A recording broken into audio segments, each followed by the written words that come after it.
Right now at 6, neighbors in shock. It's alarming. We could hear sirens all over town. After sheriff's deputies shoot and kill a man they say threatened his own parents. Plus, funding cuts leave a tribal radio station fighting to stay on air. Without the radio station, we might be more disconnected. And later, chasing the high score. Wow, we once spent 5 hours here without even knowing we spent 5 hours here. Inside the local arcade, just named the best in the country.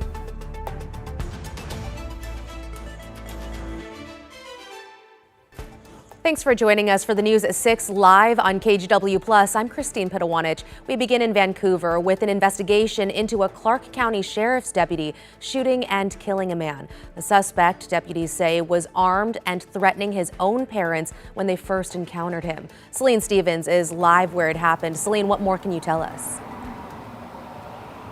Christine, well, the Clark County Sheriff's Office said that the parent of that man reported that their son was drunk, high, and threatening to kill them. They said that he broke into the home and was armed. Now that man is dead and the investigation is underway. It's just heart-wrenching. I feel bad. I mean, I really just had never even known. Before 11 Wednesday night, the Clark County Sheriff's Office and the Vancouver Police Department responded to a report from a parent who said their son broke the front door of their home and was inside, threatening to kill them. My bathroom window was open, so I could hear at that point some screaming, some loud yelling outside. The parent told first responders their son had been drinking, was high on meth, and armed. It's alarming. We could hear sirens all over town. That man then left the home near East 27th and 8th Street, and then authorities spotted him in nearby Uptown, reporting he still had a gun on him.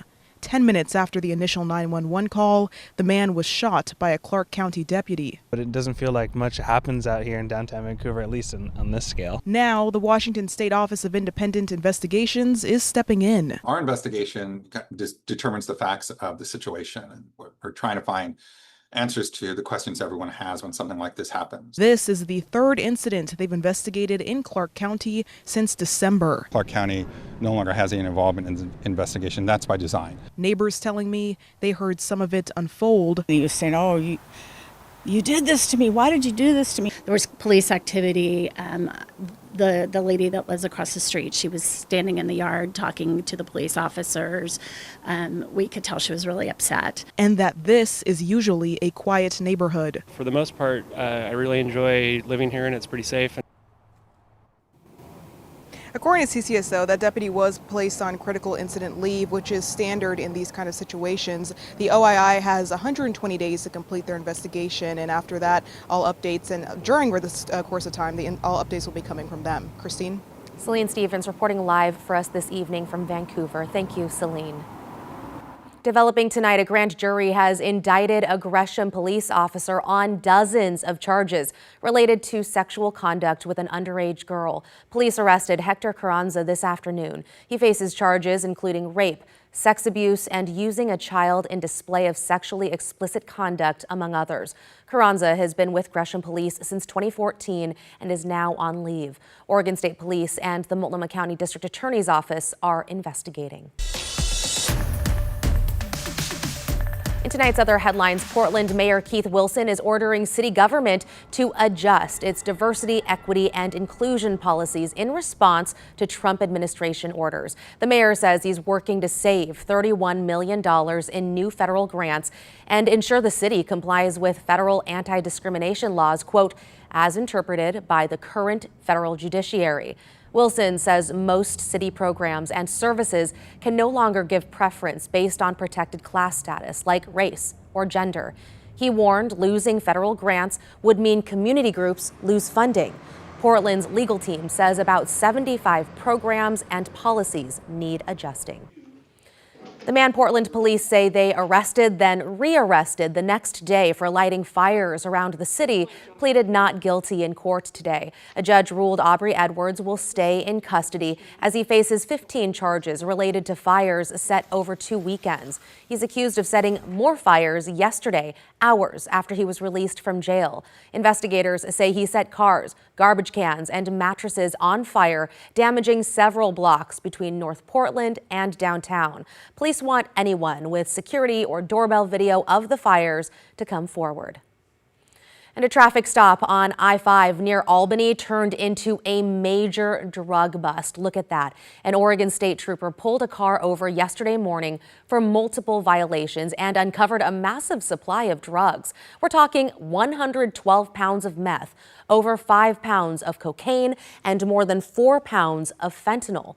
Troopers arrested 2 men who, according to the Oregon District Attorney's Office, have been unlawfully living in Washington.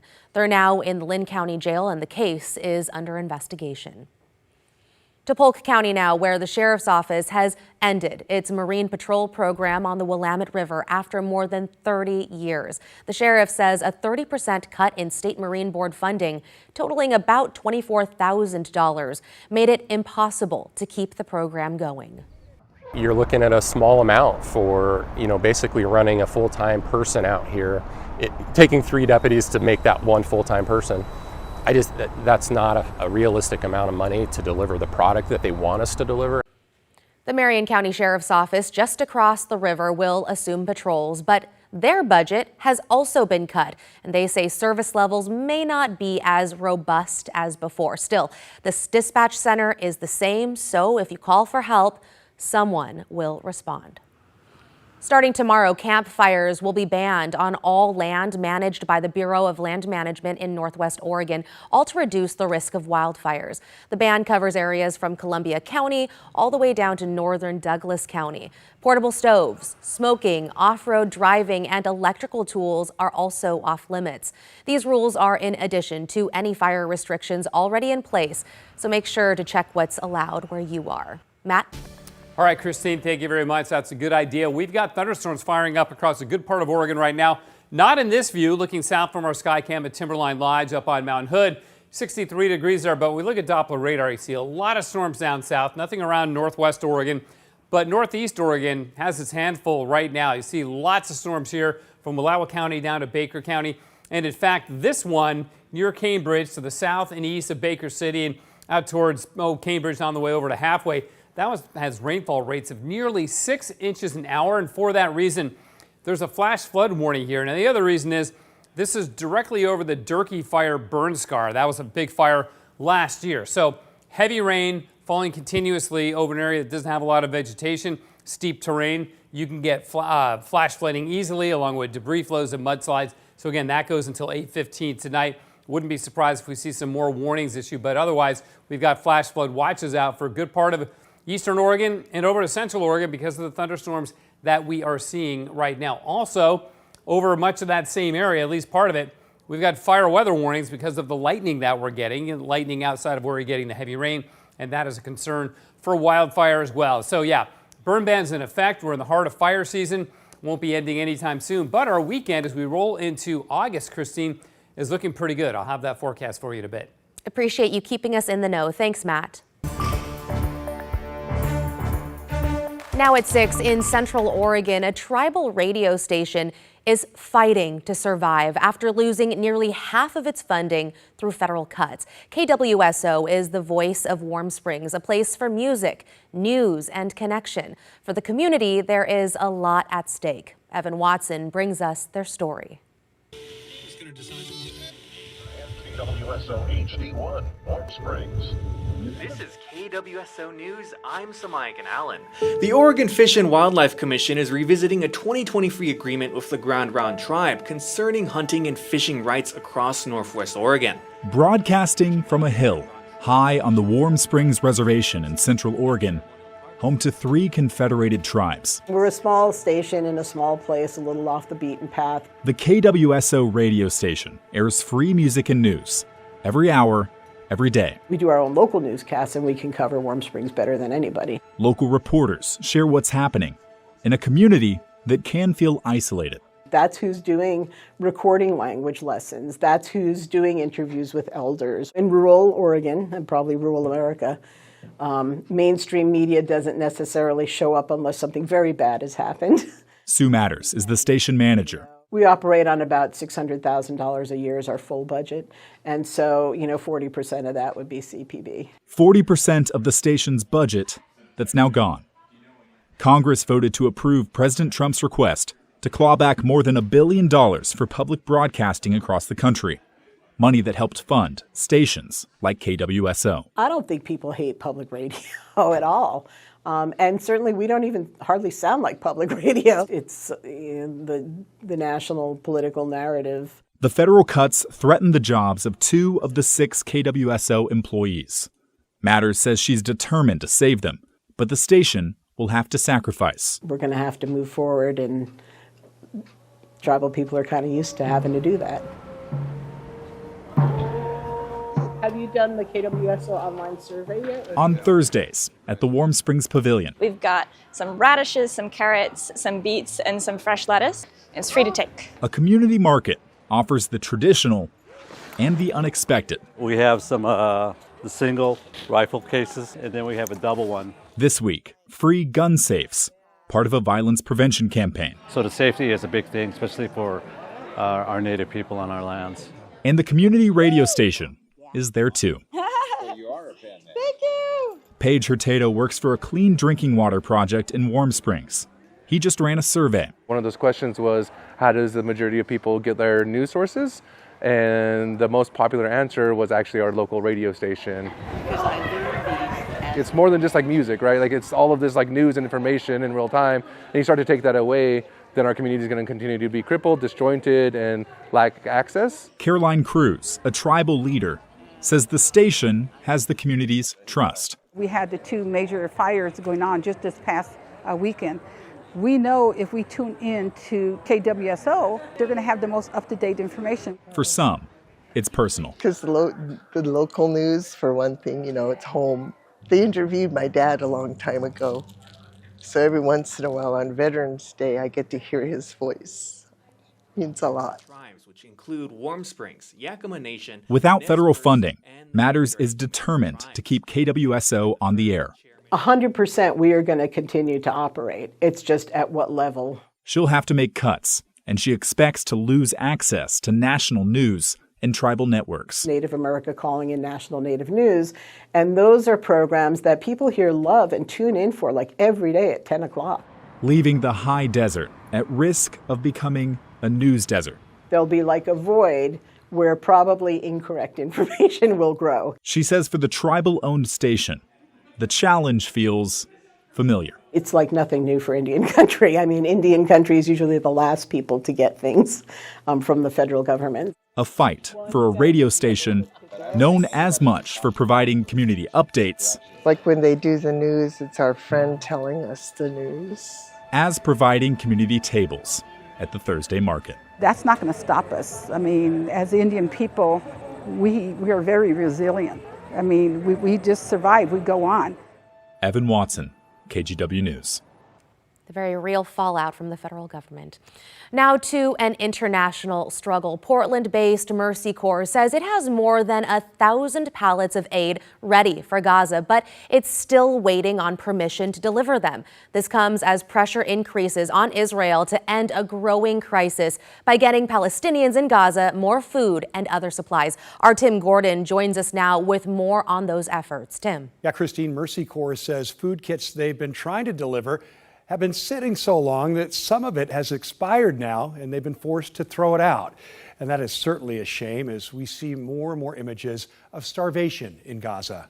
The pictures of emaciated children are heartbreaking, and that heartbreak is felt firsthand by some 30 Mercy Corps employees, all Palestinians, who live and work for the aid organization in the war-torn enclave. Mercy Corps says it has more than 1,300 pallets of aid sitting in Jordan and Egypt, ready to go to Gaza, but for months they have not been allowed to provide that aid to people suffering.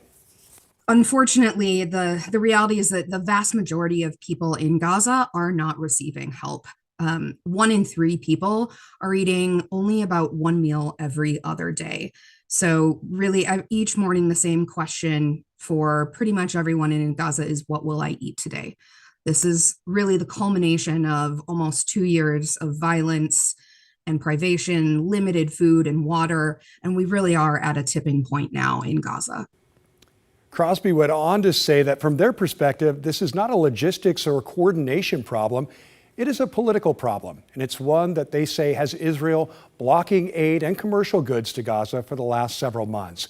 This week, there has been some movement by Israel to allow and deliver more help with airdrops of supplies and by pausing fighting in some areas of the Gaza Strip to facilitate aid delivery. Christine, back to you. Hopefully that Mercy Corps aid gets the green light soon. Thank you, Tim. Still ahead here at 6, we take you inside a pinball paradise full of nostalgia. Let's make more games. Let's get more stuff to the walls. Let's add more to the collection. More. Why this local business earned a spot on the list of America's best arcades. And later in sports, turning baseball dreams into reality. Meet the Murray Hill All-Stars just a few wins away from the Little League World Series. Stay with us.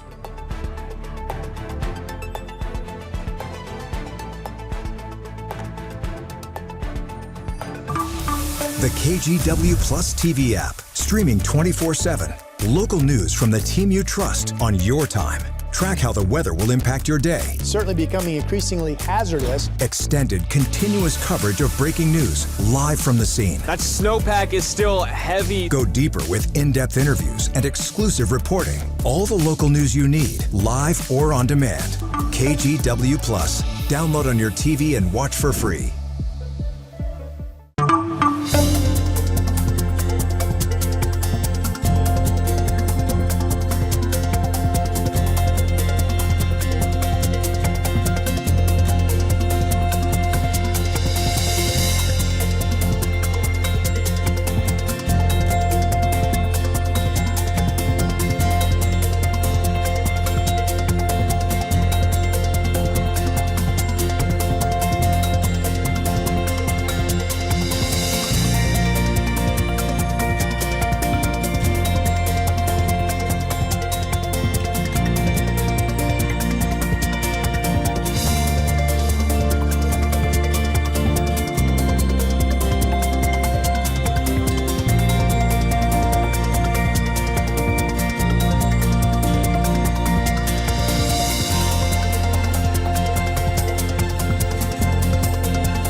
The KGW Plus TV app, streaming 24/7. Local news from the team you trust. Track how the weather will impact your day.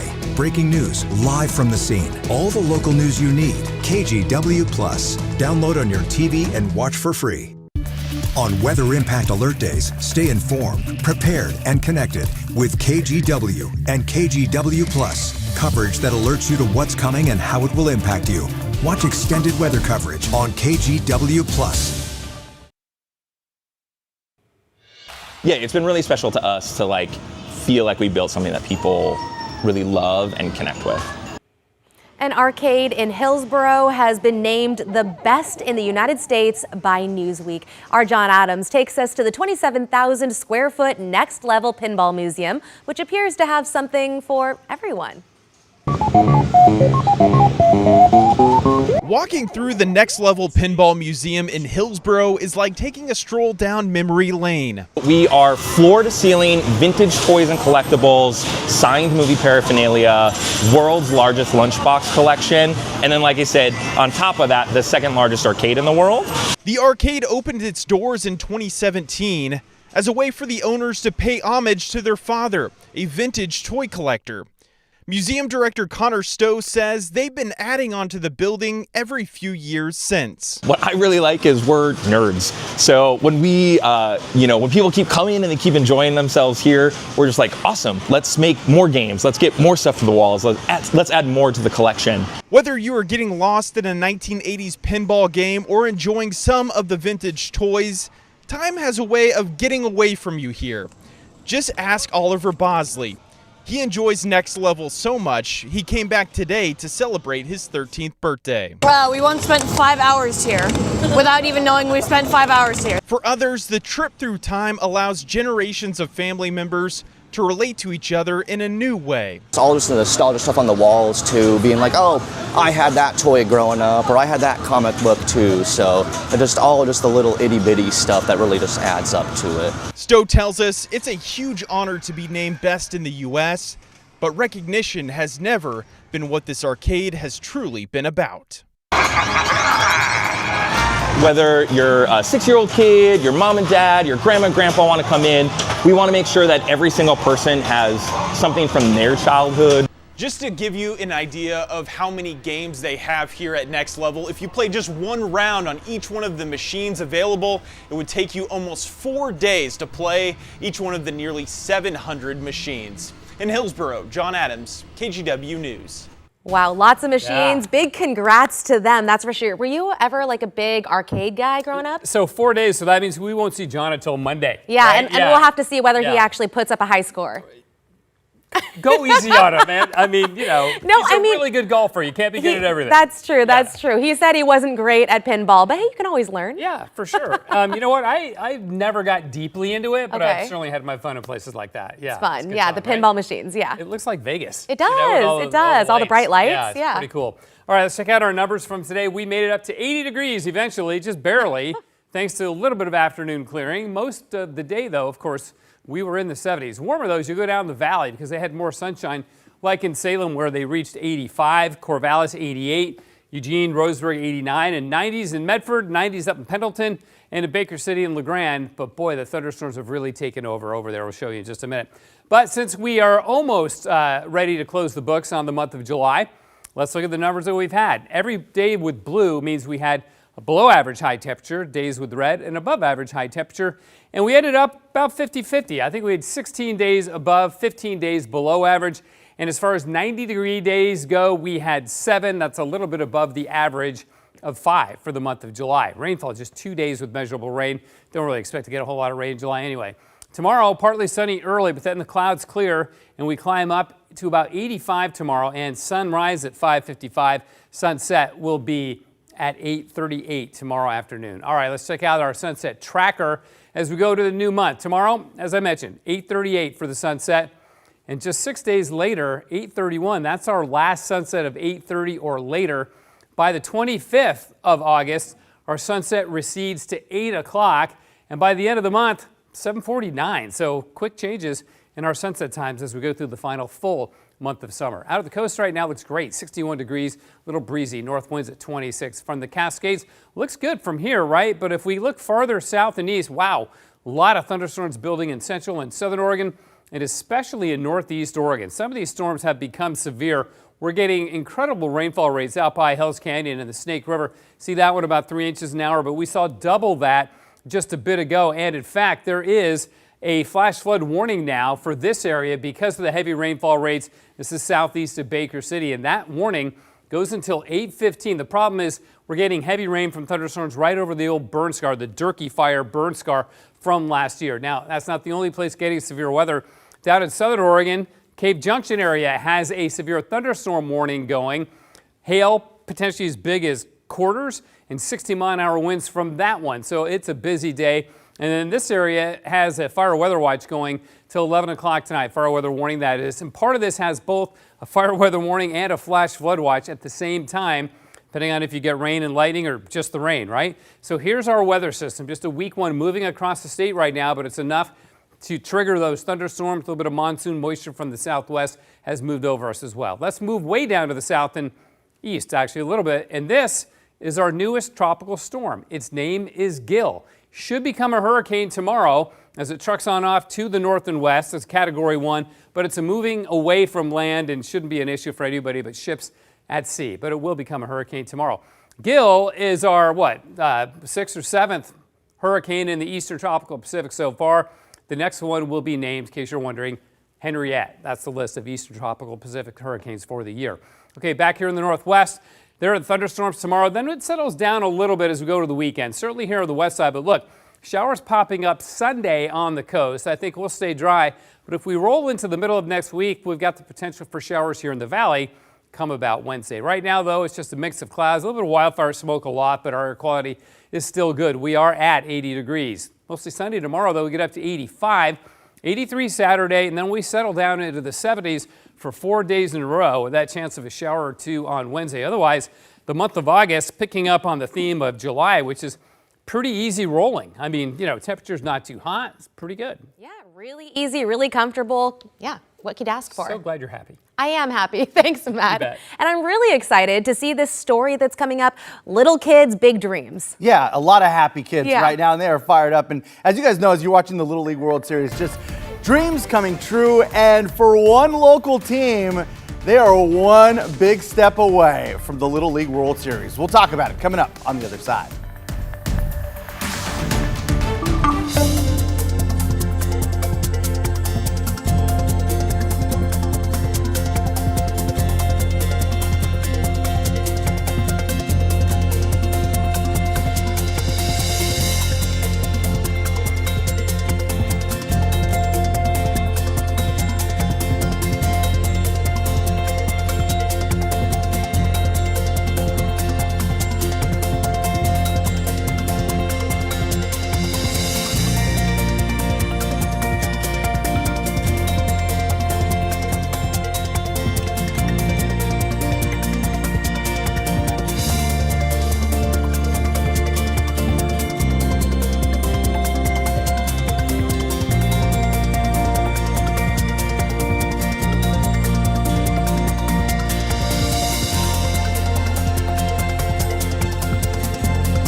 The KGW Plus TV app, streaming 24/7. Local news from the team you trust. Track how the weather will impact your day. Breaking news live from the scene. All the local news you need. KGW Plus. Download on your TV and watch for free.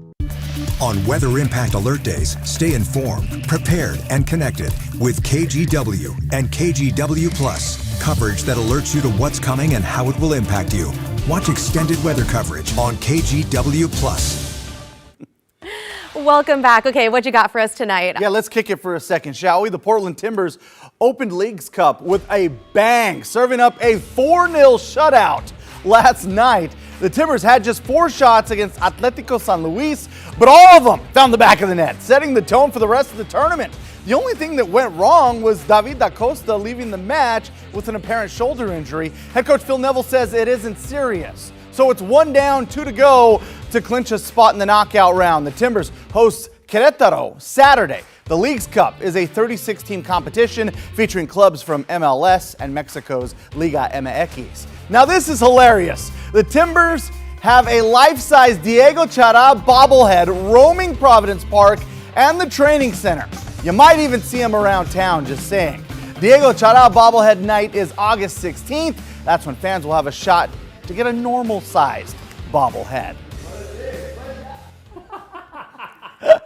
Straight out of Beaverton and representing the state of Oregon, the All-Stars of Murray Hill Little League are going back to Cali to compete at regionals, 1 step away from the Little League World Series.